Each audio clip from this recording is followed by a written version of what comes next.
옆에 계신 분들하고 이렇게 인사하겠습니다. 당신을 만난 것이 저에겐 영광입니다. 한 번 더 인사하죠. 옆자리에 앉아주셔서 정말 감사합니다. 몇 년 전 한 소년의 투병 일기가 공개되어서 많은 사람의 가슴을 뭉클하게 만든 적이 있었는데요. 당시 서울 등천초등학교 6학년 학생이었던 이정표라고 하는 어린이가 백혈병에 걸려 1년 9개월 동안 투병 생활을 하면서 쓴 투병 일기가 바로 그것입니다. 정표라고 하는 이 아이는 1년 9개월 동안의 투병 생활 끝에 그만 세상을 떠나고 말았습니다. 그런데 정표가 안병원 묵윤실에서 치료를 받고 있을 때 엄마에게 이러한 말을 했다라고 합니다. 엄마, 난 비싼 등록금을 내고 사립학교에 다니는 친구들, 학원에서 과외 받는 친구들이 전혀 부럽지가 않아. 왜냐하고 난 병원이라고 하는 학교에서 소아 백혈병이라는 전문 과목을 1년 동안 온몸으로 배웠고 이제 숨쉬고 살아가는 게 얼마나 대단하고 감사한 일인지 잘 알잖아. 난 친구들이 감히 상상도 하지 못하는 1억 원짜리 고액 과외를 받았어. 파란 하늘, 맑은 공기, 이런 걸 느끼기만 해도 얼마나 행복한지 몰라. 학교 다닐 때는 운동장에 흙을 밟고 다니는 게 당연하다고 생각했었는데 그 흙이 지금 너무 감사해. 한 줌 흙을 퍼서 혹시라도 거기서 지렁이가 나오면 오 아가 하며 살아 꿈틀대는 모습에 나는 감격할 거야.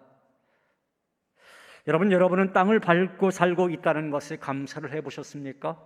매일 아침 일어나서 창문을 딱 열면서 밝은 태양을 볼 수 있다고 하는 일상의 삶에 대해서 여러분은 얼마나 감사하며 살아가고 있나요? 흔히 오늘 우리가 살아가고 있는 이 시대를 감사를 잃어버린 시대라고 말을 합니다. 너무나도 많은 것을 누리고 있음에도 그것에 감사하지 못하고 당연하다고 생각하며 살아가고 있기 때문인 것이죠. 그런데 우리가 생각하면 생각할수록 우리의 일상의 삶 속에서 감사한 부분들이 너무나 많이 있음을 느끼게 됩니다. 그래서 이제 고신대 신대원 박영돈이라고 하는 그 교수님은 영성신학에 대해서 이제 강의를 하면서 진정한 영성에 대해서 이렇게 정의를 내리고 있습니다. 진정한 영성은 평범한 삶과 일에서 드러난다. 진정한 영성이라고 하는 것은 우리의 평범한 일상생활에서의 그 삶과 일에서 드러난다라고 하는 거예요. 여러분 그렇지 않습니까? 오늘 아침 눈을 떠서 오늘을 살아갈 수 있다라고 하는 것, 그리고 오늘 또 내가 숨을 쉬며 살아갈 수 있다라고 하는 것, 그거 감사한 일 아닌가요? 지금도 자신의 힘으로 숨을 쉬지 못하고 산소 호흡기에 의존해서 언제 숨이 멈출지 몰라 불안해하며 생존을 이어가는 사람들, 병원 중환자실에 얼마나 많이 있는지 모릅니다. 오늘 내 발로 이렇게 예배당에 찾아와서 예배를 드릴 수 있다고 하는 것 결코 평범한 일이 아니라 감사한 일인 거예요. 주님의 전을 사모하지만 몸이 좋지 않아서 거동이 불편해서 오고 싶어도 오지 못하는 분들 너무나 많이 있기 때문입니다. 우리의 눈으로 성경 읽고 이 아름다운 예배당을 바라볼 수 있다고 하는 것, 그거 감사한 것이고요. 내 귀로 찬양대의 그 찬양 소리를 들을 수 있다고 하는 것, 그리고 목사님께서 말씀하시는 그 설교 말씀을 들을 수 있다고 하는 것, 그것도 얼마나 감사한 일인지 모릅니다. 그렇게 하고 싶어도 그렇게 하지 못하는 사람들 우리 주변에는 너무나 많이 있기 때문입니다. 우리가 자주 하는 말처럼 건강할 때는 건강이 얼마나 소중한지 잘 모릅니다. 그러나 건강을 잃어버린 사람은 부자가 되는 것 별로 중요하지가 않습니다. 건강하게 살아가는 그것만으로도 감사할 뿐입니다. 건강만이 아닙니다. 우리가 배고픔을 경험하지 않을 때는 작은 떡 한 조각과 떫은 과일 하나가 얼마나 소중한지를 잊고 살아갑니다. 그러나 허기가 져서 더 이상 한 걸음도 내디딜 수 없을 때, 곧 쓰러져 죽을 것만 같은 그런 상황에 처하면 그 작은 음식이 얼마나 소중한지를 잘 알게 됩니다. 그걸 경험해 본 사람은 오늘 내가 무엇인가를 아무 걱정 없이 먹을 수 있다라고 하는 그 사실만으로도 감사하지 않을 수가 없습니다. 우리가 자주 부르는 그 찬양 있잖아요. 은혜라고 하는 찬양, 그 가사를 보면 아침 해가 뜨고 저녁에 노을 지는 것을 볼 수 있다라고 하는 것, 봄의 꽃향기를 알고 또 가을의 열매를 먹을 수 있다라고 하는 것, 그 사시사철 변하는 계절을 내가 느낄 수 있다라고 하는 것, 이 모든 것이 당연한 것이 아니라 하나님의 은혜인 것입니다. 매일 되풀이되는 일상생활 같지만 그 일상의 모든 순간이 하나님의 은혜다라고 하는 거예요. 때문에 사랑하는 여러분, 여러분의 매일매일의 삶에 감사하시기를 간절히 바랍니다. 그리고 여러분의 일상을 통해서 늘 하나님의 은혜를 발견하시는 그러한 축복이 있기를 주님의 이름으로 축원합니다. 저는 오늘 여러분과 세 가지 단락으로 나누어서 오늘의 말씀을 살펴보고자 합니다. 첫 번째 단락은 우리의 일상은 하나님의 선물이라고 하는 것, 그리고 두 번째 단락은 일상의 행복은 그저 주어지는 것이 아니다라고 하는 것, 그리고 마지막 세 번째 단락은 일상의 삶의 자리에 하나님께서 우리를 그곳에 세워두신 이유가 있다라고 하는 것, 이 세 가지로 나누어서 오늘의 말씀을 전개해 나가고자 합니다. 첫 번째 단락입니다. 우리의 일상은 하나님의 선물입니다. 한번 따라 해보겠습니다. 우리의 일상은 하나님의 선물이다. 오늘 구약 성경 본문에 있는 말씀을 보면 전도서 기자가 3장 13절에 이렇게 말씀을 전하고 있습니다. 자, 함께 이 말씀 자막을 보면서 읽어볼까요? 사람마다 먹고 마시는 것과 수고함으로 낙을 누리는 그것이 하나님의 선물인 줄도 또한 알았도다. 여러분, 이 전도서 기자의 말씀이 무슨 뜻인가요? 이 두 가지로 나눠서 생각을 해볼 수 있겠죠. 우선 전도서 기자는 일상의 삶 속에서 먹고 마시는 것, 그게 하나님의 선물이다, 그런 말씀을 하고 있습니다. 사실 먹고 마시는 것, 사람이 살아가면서 누구나 다 할 수 있는, 아니 하고 있는 가장 평범한 일 아니겠습니까? 그러니까 비록 그의 식탁에 진수성찬이 차려 놓아진 그 밥상이 아닐지라도 오늘 우리의 가정에서 평범한 밥상을 차려놓고 밥을 먹고 물을 마실 수 있다라고 하는 것, 그 자체가 어떻게 보면 하나님의 선물이고 또 그것이 은혜다라고 하는 거예요. 하지만 여러분 어떻습니까? 우리는 먹고 마시는 것이 얼마나 큰 하나님의 선물인지를 잊고 살 때가 너무나 많이 있더란 말이죠. 왜냐하면 어느 누구든지 다 그렇게 하니까, 어느 누구든지 그렇게 산다고 우리가 그렇게 생각하니까요. 그러나 여러분 정말 그럴까요? 그렇지가 않습니다. 풍요의 시대를 살아가고 있는 오늘 우리 사회 속에서도 먹고 마시는 것을 마음대로 하지 못하는 사람들이 이 땅에 얼마나 많이 있는지 모릅니다. 병으로 인해서 음식을 조절해야 하는 사람들 있잖아요. 당뇨로 인해서, 암으로 인해서 그 식탁을 조절해야 되는 사람이 있습니다. 또 여전히 삶이 넉넉하지 못해서 끼니를 제때 때우지 못하는 사람들이 있습니다. 아프리카 저 멀리 어느 가난한 나라의 그 이야기가 아니에요. 세계 경제 대국 가운데 하나라고 자부하는 우리나라에서도 내가 무엇을 먹을까 고민하는 것은 고사하고 오늘 어떻게 끼니를 때울 수 있지? 그렇게 걱정하면서 서울역에 가서 아니면 청량리 그 파포 현장에 가서 그 무료 휴식소를 찾아다니는 사람들 있습니다. 때문에 우리가 매일매일의 삶 속에서 먹고 마실 수 있다고 하는 것, 하나님의 은혜요, 하나님의 선물인 것입니다.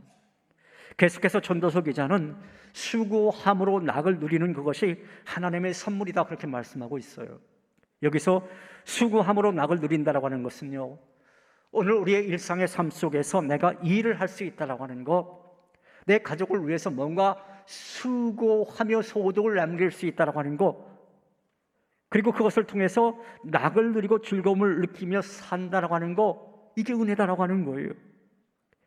여기서 낙을 누린다라고 하는 것, 이 단어의 그 낙이라고 하는 말은 구약 성경 히브리 원어에서 보면 토부라고 저렇게 써 있습니다. 저 화면 보이시죠? 저 토부라고 하는 저 단어는 좋다, 선하다라고 하는 뜻이에요. 우리가 창세기에 있는 말씀 읽잖아요. 하나님께서 세상을 창조하신 후에 지으신 것을 보시고 어떻게 말씀하셨나요? 예, 보시기에 좋았더라, 이렇게 말씀하셨잖아요. 보시기에 좋았더라 말씀하셨을 때 그때 좋았더라라고 하는 말이 바로 이 토부라고 하는 단어예요. 그러니까 토부는 좋은 것, 선한 것을 말하는 것입니다. 내 가족을 위해서 수고해서 식탁에 둘러 앉아 변변치 않은 음식이지만 그래도 즐겁게 나눠 먹으면서 야, 그래, 내 가족이 있어 좋다 이렇게 생각하는 것, 그것이 바로 하나님의 선물이다라고 하는 거예요. 가족들과 식사할 때만 그런 것이 아니에요. 우리가 일상생활을 하면서 참 좋다라고 하는 느끼는 그 순간이 있잖아요. 그것이 바로 하나님의 은혜라고 하는 것입니다. 카페에 앉아서 커피 한 잔 시켜 마실 때가 있어요. 야, 분위기 참 좋다, 경치가 참 좋다, 아니 이런 일상의 여유가 있어서 참 좋다, 그렇게 느낀다면 그것이 하나님의 은혜요, 하나님의 선물이다라는 것입니다. 여러분이 어딘가 나들이 갈 때가 있지 않습니까? 여전도에 보니까 요즘에 뭐 바깥으로 야외 예배도 많이 가시더라고요. 성경 공부반도 야외 예배 가고, 아무튼 그 새로운 풍광을 보면서 참 좋다라고 느낄 때, 그리고 옆에 그냥 내가 잘 아는 사람, 그 사람과 담소를 나눌 때, 또 계절의 변화를 보면서 참 좋다라고 느낄 때, 이게 다 하나님의 은혜인 거예요. 하루의 일과를 마치고 잠자리에 들면서 포근한 이불을 덮을 때 참 좋다 이렇게 느낄 수 있다고 한다면, 그리고 아침에 눈을 뜨고 일어나서 오늘 또 하루를 내가 시작할 수 있겠구나, 어떤 기대감으로 하루의 일과를 시작한다면 그것 또한 하나님의 은혜요, 하나님의 선물인 것입니다. 사랑하는 여러분, 바라기는 오늘 이 예배를 드리시는 여러분 모두는 일상의 삶 속에서 먹고 마시는 것과 수고함으로 낙을 누리는 그것이 하나님의 선물이요, 하나님의 은혜임을 깨닫고 하나님께서 허락하신 일상의 삶을 통해서 늘 행복한 삶을 누리시기를 주님의 이름으로 축원합니다. 두 번째 단락의 말씀입니다. 일상의 행복은 그저 주어지는 것이 아닙니다. 한번 따라해 보겠습니다. 일상의 행복은 그저 주어지는 것이 아니다. 우리에게 있어서 소소한 일상이 행복이고 감사한 이유는 그것이 그저 주어지는 것이 아니요, 누구나 당연히 누릴 수 있는 권리도 아니기 때문입니다. 지금 오늘 우리 시대에도 여전히 그러한 소소한 일상을 누리지 못한 채 살아가는 사람들이 이 땅에 얼마나 많은지 모릅니다. 지금 세계적으로 뉴스거리이고 사람들의 마음을 아프게 만들고 있는 전쟁이 있잖아요. 바로 이스라엘과 하마스와의 전쟁이죠. 이 전쟁 속에서 우리도 엿볼 수 있는 것이 있습니다. 하마스가 이스라엘을 침공해 와서 많은 사람들을 인질로 잡아갔어요. 잡혀가서 죽임을 당하거나 또 죽음의 공포에 시달리고 있는 사람, 그리고 그들을 정말 가슴 저리면서 기다리고 있는 그 가족들, 그 모든 일상이 어떻게 되었습니까? 그 모든 일상이 다 깨어지고 말았잖아요. 평소 소소하게 누렸던 그 행복 다 잃어버리고 말았습니다. 지금 이 자리에도 한국전쟁 겪어본 분들 계시잖아요. 그때 한번 생각을 해보십시오. 그 평화로웠던 그 이 땅의 모든 것이 다 깨어져 버렸지 않습니까? 여러분, 이 이스라엘과 하마스의 전쟁에서 이스라엘 사람들만 그랬던 것이 아닙니다. 하마스가 정권을 잡고 있는 가자 지구에 살고 있는 힘없는 사람들, 고통스럽기가 마찬가지였습니다. 자기들은 아무런 잘못도 없는데 무장정파의 사람들이 전쟁을 일으켰어요. 또 그에 대한 그 보복으로 이스라엘에서 수많은 북한이 시도 때도 없이 날아 들어옵니다. 그래서 언제 북한에 맞아 죽을는지 모르는 죽음과 공포 속에 그들은 나라를 보내고 있습니다. 피난을 떠나려 해도요, 그 가자 지구 안에 갇혀서 떠날 수가 없습니다. 친구들과 함께 웃고 뛰어놀던 아이들의 얼굴에서 이제 웃음이 다 사라져버렸습니다. 전쟁과 죽음의 공포가 엄습한 채 두려움 가운데 그들은 지금 숨을 죽이고 살아가고 있습니다. 자기들의 어떤 의지와 상관없이 일어난 전쟁으로 인해서 삶의 터전이 쑥대밭이 되고 사랑하는 가족들을 잃거나 헤어져야 하고 언제 어떤 일이 벌어질지 몰라서 공포 속에 살아가야 하는 그들에게 일상의 평범함은 꿈만 같은 일인 것입니다. 여러분, 그들에게 평범하게 살았던 지난 일상으로의 회복이 얼마나 간절한 바람이겠습니까? 그들에게 묻는다면 그들은 큰 돈에 대한 욕심 별로 없을 것입니다. 성공하고 싶다고 말하지 않을 것입니다. 그저 예전처럼 평범하게 일상을 살고 싶다, 그런 말을 할 것입니다. 그들에게 평범한 일상은 너무나도 간절한 바람일 것입니다. 여러분, 그렇습니다. 평범한 일상은요, 그냥 주어지는 것이 아닙니다. 그저 주어지는 것이 결코 아니다라고 하는 거예요. 누구나 당연히 누릴 수 있는 것 더더욱 아닙니다. 지난주에 예배드린 것처럼 오늘 또 예배드릴 수 있다라고 하는 것, 여러분 그거 당연한 것 아닙니다. 지난주에 만났던 성도들 이번 주에 다시 만날 수 있다라고 하는 것, 그것 또한 당연한 것 아닙니다. 하나님의 특별한 은총인 것입니다. 사랑하는 여러분, 오늘 이 자리에 함께 하신 저와 여러분 모두는 하나님의 특별하신 은총 안에서 하나님의 선물로 맞는 사람들임을 기억하시고요, 서로 존중해주고 서로 격려해주고 서로 섬겨주시는 그러한 귀한 지체들이 되시기를 주님의 이름으로 축원합니다. 세 번째 단락입니다. 우리 일상의 삶의 자리, 그곳 하나님께서 우리를 세워두신 이유가 있다라고 하는 것입니다.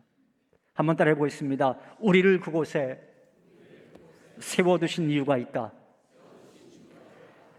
하나님께서는 우리를 일상의 그 장소에 세워두신 이유가 있습니다. 우리를 일상의 그 가정에, 우리를 일상의 그 직장에, 우리를 일상의 그 삶의 현장에 세워두신 분명한 이유가 있다라고 하는 거예요. 여러분, 그 이유가 과연 무엇일까요?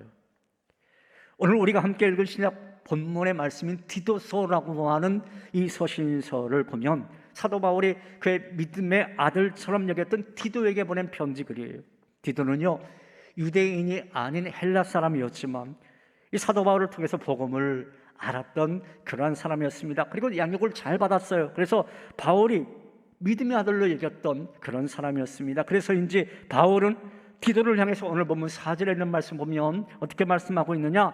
나의 참 아들이다, 이렇게 말하고 있습니다. 한번 따라 해볼까요? 나의 참 아들.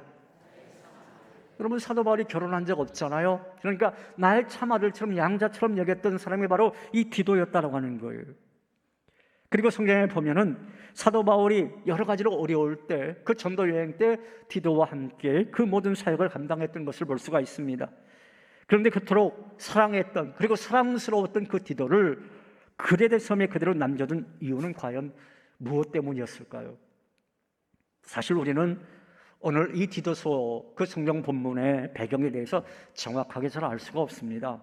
바울이 언제 디도와 함께 이 그레데 섬에 가서 복음을 전했는지, 그리고 교회를 언제 세웠는지, 그리고 디도를 그곳에 남겨두고 언제 그 섬에서 사도 바울이 떠나왔는지, 그리고 떠나와서 어디로 갔는지, 그것에 대해서 성경은 자세히 기록하고 있지가 않습니다. 그러나 분명한 것은요, 지금 사도 바울과 디도가 그 그레데 섬에 가서 복음을 전했다라고 하는 것, 그리고 교회를 세웠다라고 하는 것, 그리고 그 바울은 그레데의 모든 것을 디도에게 맡겨두고 자신은 다른 곳으로 옮겨갔다라고 하는 그 사실은 분명한 사실입니다. 그래서 결국 그 그레데에는 디도만 남게 되었던 거죠. 사실 이 그레데라고 하는 섬은요, 지도를 이렇게 딱 보면 지중해 한 가운데 있는 제법 큰 섬이에요. 저 지도를 보면은 한쪽에 아시아 땅이 보이지 않습니까? 에페소가 보이죠? 지금 터키 지역이라고 이제 보면 됩니다. 그리고 저 위에 보니까 아가야, 그리고 아덴, 고린도, 이렇게 보면 거기가 어디일까요? 이 그리스 지역이네요. 그러니까 유럽과 아시아 그 아래에 있는 그 섬이 바로 그레데라고 하는 섬입니다. 우리가 보면 베니스라고 하는 것, 미항이라고 하는 것, 이 성경을 통해서 많이 이제 들어보셨잖아요. 사도행전 통해서 바로 저 섬이 이제 그레데라고 하는 섬인 거예요. 자, 근데 저 섬은 제법 큰 섬이었고 아름다운 섬입니다. 자, 그렇지만 그 섬이 아무리 아름답고 좋은 섬이라 할지라도 그 당시에 저 그레데 섬은요, 악명 높은 섬이었습니다. 참으로 골치 아픈 것이었고 문제가 가득한 그러한 섬이었어요. 바로 그러한 곳에 디도가 홀로 남게 되었다라고 하는 거예요. 때문에 디도는요, 마음 한쪽으로 이러한 불만이 있었을 거예요. 사도 바울이 아들처럼 나를 여겨준다고 했는데, 나를 그렇게 아낀다라고 했는데 왜 나를 이곳에 남겨둔 걸까? 그러한 여러 가지 고민이 있었지 않겠습니까? 그러던 차에 사도 바울에게서 편지가 온 거예요. 그 편지가 바로 이 디도서인데, 사도 바울은 이 편지의 첫머리에 왜 디도를 그레데 섬에 떨어뜨려 놓았는지 그 이유에 대해서 밝히고 있습니다. 이것이 바로 오늘 우리가 함께 읽은 본문의 말씀인데요. 자, 우리 함께 본문 1장 5절에 있는 말씀, 그 이유를 한번 찾아보도록 하겠습니다. 같이 이 말씀 읽어보겠습니다. 내가 너를 그레데에 남겨둔 이유는 남은 일을 정리하고 내가 명한 대로 각 성에 장로들을 세우게 하려 하미님. 이 본문을 가만히 묵상해 보면 사도 바울이 이 디도를 그레데에 남겨둔 세 가지 이유가 있어요. 첫 번째는요, 신뢰할 만한 사람이었기 때문에, 믿을 만한 사람이었기 때문에 남겨둔 거예요. 믿을 만한 사람이었기 때문에. 또 두 번째는 남겨진 일이 있었어요. 그 남겨진 일이 정확히 무엇인지는 모르겠습니다. 그러나 그 남겨진 일이 있었어요. 그 남겨진 일을 충실하게 잘 감당할 수 있는 사람 아무리 찾아봐도 없습니다. 그래서 디도에게 그 일을 맡겼던 거예요. 세 번째는 사람을 세우는데 남다른 시선이 있었던 사람이 바로 이 디도였던 거예요. 각성에 장로를 세워야 되는데 그 장로를 세울 만한 그 분별력을 가진 사람이 바로 디도였던 것입니다. 그래서 디도를 그 일상의 삶의 현장에 세워놓고 사도 바울은 다른 사역의 현장으로 갔던 것이죠. 자, 사랑하는 여러분, 그렇다면 이제 우리들의 그 이야기를 한번 해볼까요? 생각해 보면 오늘 우리들이 살고 있는 이 한국 사회도 문제가 많은 것 아니겠습니까? 지금 우리나라는 넘어야 할 산들이 너무나 많이 있는 것 같습니다. 6월달 하면은 우리는 5월은 가정의 달이라고 하고 6월은 무슨 달이라고 하죠? 여러분? 네, 호국보훈의 달이라고 하잖아요. 이 나라와 이 민족을 위해서 기도해야 되는 달이다. 뭐 그렇게 우리가 말들을 하고 있는데 정말 이 나라와 이 민족을 위해서 기도해야 될 일이 너무나 많다라고 하는 생각이 들어집니다. 제가 이 설교 준비를 딱 하면서 그렇구나, 우리나라가 바로 이 그레데와 같은 그러한 곳이 아니겠는가 그런 생각을 해보았습니다. 정치며 경제며 사회 모든 면에서 지금 이 나라가 비겁거리고 있음을 느낄 수가 있습니다. 무게중심 없이 막 흔들리고 있습니다. 대통령도 흔들리고 여당과 야당도 막 흔들리고 있는 것을 볼 수가 있습니다. 특별히 정치와 사상 면에서 온 나라가 어떻게 보면 지난 총선 때도 보았듯이 좌와 우로 완전히 갈라져서 어떻게 보면 6.25 한국 전쟁 때보다 더 심한 분열로 치닫고 있다고 하는 것을 느끼게 됩니다. 그런데 설상가상으로 경제는 어떻습니까? 청년 실업 문제를 비롯해서 자영업들의 그 여러 가지 어려움, 계속되는 경제 불안으로 인해서 지금 우리 모든 사람들이 힘들어하고 있습니다. 그런가 하면 우리가 신앙생활하고 있는 한국교회도 많은 문제를 가지고 있습니다. 세상에 아무리 약해도 교회만은 그렇지 않았으면 참 좋겠는데 대형교회의 어떤 세습 문제라든지 그 여러 가지 어떤 분쟁의 문제라든지 정말 그 교회 안에 많은 문제거리가 있더라라고 하는 것이죠. 그래서 많은 사람들이 교회에 실망을 하면서 교회를 떠나고 있습니다. 여러분은 어디 그뿐입니까? 아마도 여러분들의 그 개인의 삶 속에서도 많은 문제를 안고 있지 않습니까? 가정과 일터에서 어려운 문제들로 고민하고 있는 분들, 지금 여러분들이 이렇게 예배를 드리고 있지만 그 아픔을 가지고 이 예배를 드리고 있는 분들 많이 있지 않습니까? 건강의 문제로, 사업의 문제로 고통받고 있는 분들 많이 있을 것이고요. 가장의 실직으로 인해서 온 가족이 경제적으로 고통받고 있는 분들도 있을 것이고요. 그리고 자녀의 문제로 인해서 한숨 짓고 있는 분도 분명히 있을 것입니다. 우리 젊은이들은 어떤 진로의 문제로, 또 직장 문제로, 또 직장 안에서는 인간관계의 문제로 그 여러 가지로 고민하고 있는 분들 분명히 많이 있을 거예요. 그래서 나는 왜 이런가?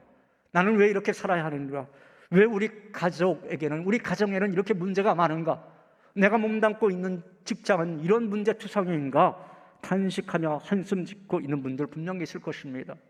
그러나 사랑하는 여러분, 우리는 오늘 문제 많은 가정에, 문제 많은 우리의 일터에, 한국교회에, 그리고 이 나라에 하나님께서 나를 남겨두시고 세워두신 이유가 분명히 있다고 하는 사실을 깨달아야 합니다.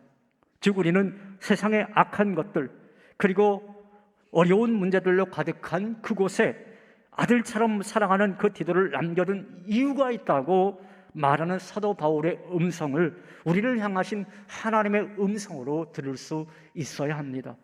여러분, 그것이 무엇일까요? 여러분, 그것이 무엇이겠습니까?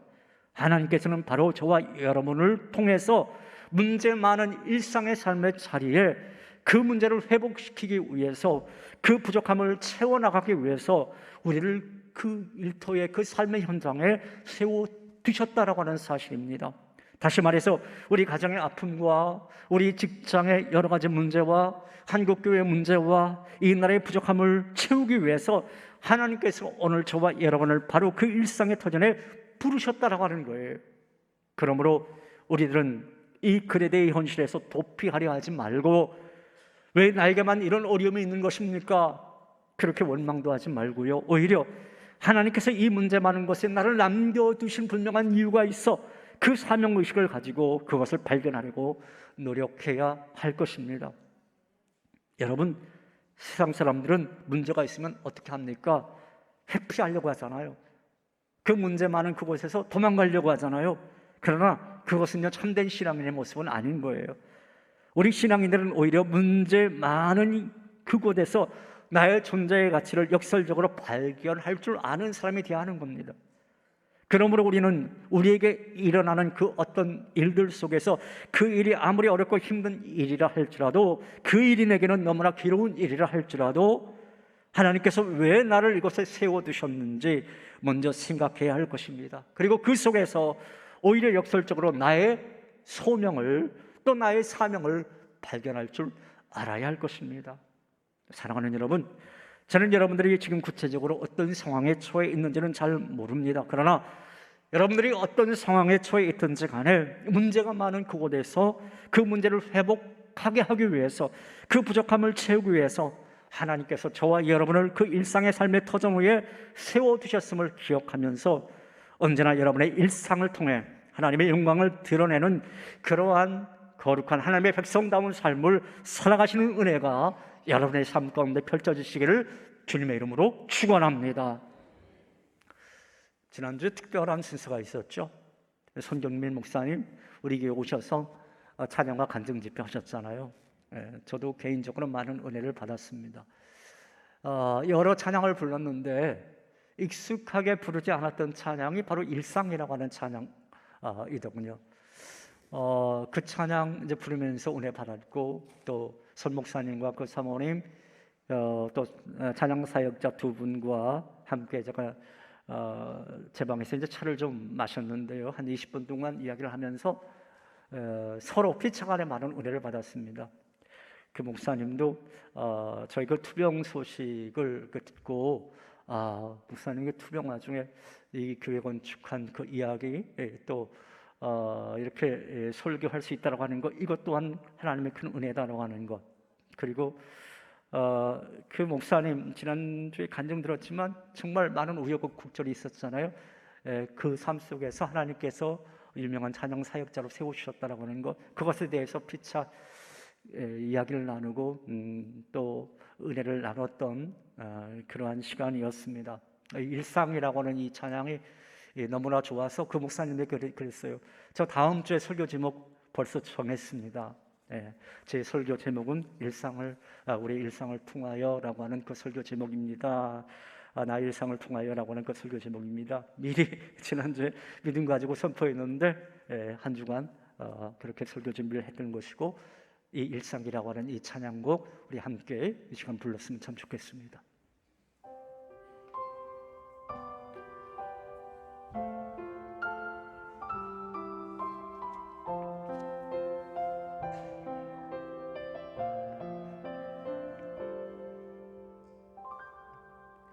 나를 보내사 서게 하신 곳, 가장 귀한 곳이 바로 이곳이라. 내게 주신 곳 광야와 같아도 믿음과 소망 가지고 최선을 다하리. 나의 작은 삶 주께 드릴 때, 나의 삶을 통해 주 영광 받으리. 내게 맡기신 가장 귀한 이곳, 감사와 순종으로 오늘을 살리라. 나의 일상을 통해 하나님께 영광을, 나의 일상을 통해 생명의 복음을, 내게 맡기신 이곳, 나를 부르신 곳에 하나님의 나라가 이루어지길 원합니다. 다시 한번 찬양하죠. 나를 보내사 서게 하신 곳, 가장 귀한 곳이 바로 이곳이라. 내게 주신 곳 광야와 같아도 믿음과 소망 가지고 최선을 다하리. 나의 작은 삶 주께 드릴 때, 나의 작은 삶 주께 드릴 때, 나의 삶을 통해 주 영광 받으리. 내게 맡기신 가장 귀한 이곳, 감사와 순종으로 오늘을 살리라. 나의 일상을 통해 하나님께 영광을, 나의 일상을 통해 생명의 복음을, 내게 맡기신 이곳, 나를 부르신 곳에 하나님의 나라가 이루어지길 원합니다. 우리 양손 높이 들고 나의 일상을 통해, 나의 일상을 통해 하나님께 영광을. 아멘. 나의 일상을 통해 생명의 복음을, 내게 맡기신 이곳, 나를 부르신 곳에 하나님의 나라가 이루어지길 원합니다. 나의 일상을 통해 하나님께 영광을, 나의 일상을 통해 생명의 복음을, 내게 맡기신 이곳, 나를 부르신 곳에 하나님의 나라가 이루어지길 원합니다. 할렐루야. 하나님 앞에 영광의 박수 올려드립니다. 할렐루야. 우리는 종종 우리가 서 있는 일상의 자리가 마음에 들지 않을 수도 있습니다. 지금 내가 처한 상황보다 더 좋은 곳에 있기를 우리는 소망할 때가 너무나 많이 있잖아요. 직장 안에서도 그렇습니다. 내가 시험받은 그 자리가 별로 마음에 들지 않을 수 있어요. 왜 나에게 이러한 일이 맡겨졌을까 하고 의아해하는 경우도 있을 수가 있습니다. 때로는 내가 하고 있는 일이 내게 적합하지 않다 생각될 수 있고요. 지금의 이 자리나 이 일보다 다른 일이나 다른 자리가 나 자신에게 더 맞을 수도 있겠다 생각할 수도 있습니다. 그러나 우리는 지금 우리가 서 있는 바로 이 일상의 자리에서 하나님의 뜻을 발견할 수 있어야 할 것입니다. 왜냐하면 지금 내가 서 있는 바로 이 자리가 하나님께서 내게 주신 자리인 것이고요, 나를 그곳에 세워두신 분명한 이유와 목적이 있기 때문입니다. 사랑하는 여러분, 지금 내가 서 있는 일상의 바로 이 자리는 하나님께서 내게 주신 가장 아름다운 자리임을 기억하시고, 힘들다고 원망하지 마시고요, 고통스럽다고 불평하지 마시고요, 지금 여러분들이 서 있는 바로 그 자리에서 하나님의 뜻을 발견하시고 정말 하나님이 기뻐하시는 아름다운 그 사역들 하나하나 만들어 가시는 은혜가 여러분 가운데 아름답게 펼쳐지시기를 주님의 이름으로 축원합니다. 하나님 아버지, 우리는 일상의 삶에 대해서 별로 감사해 보지 않았습니다. 그저 당연한 것이라고 생각했습니다. 그런데 오늘 하나님 주신 말씀 보니까 우리가 먹고 마실 수 있는 것도 하나님의 선물이고, 또 우리가 수고하고 낙을 드릴 수 있는 것도 하나님의 특별한 은혜의 선물이다라고 하는 것, 말씀을 듣고 깨우쳤습니다. 또 그 모든 것들이 당연한 것 아니고 하나님의 간섭함 때문이었다라고 하는 것도 깨달았습니다. 하나님, 이 나라, 이 민족 정말 주님께서 붙잡아 주시옵소서. 일상의 행복이 지속될 수 있도록 도와 주시옵소서. 다시금 전쟁이 있지 않게 하여 주시옵소서. 분열이 없게 하여 주시옵소서. 또한 우리 성도들의 가정도, 또 성도들의 모든 직장 안에서도 여러 가지 불편한 것들 하나님께서 다 정리하여 주시고, 또 그 삶의 현장, 그 삶의 자리에서 하나님께서 세우신 그 목적 분명히 깨달아 알 수 있도록 주님 도와 주시옵소서. 늘 우리가 일상의 삶에서 감사하기를 소망하오며 예수님 이름으로 기도하옵나이다. 아멘.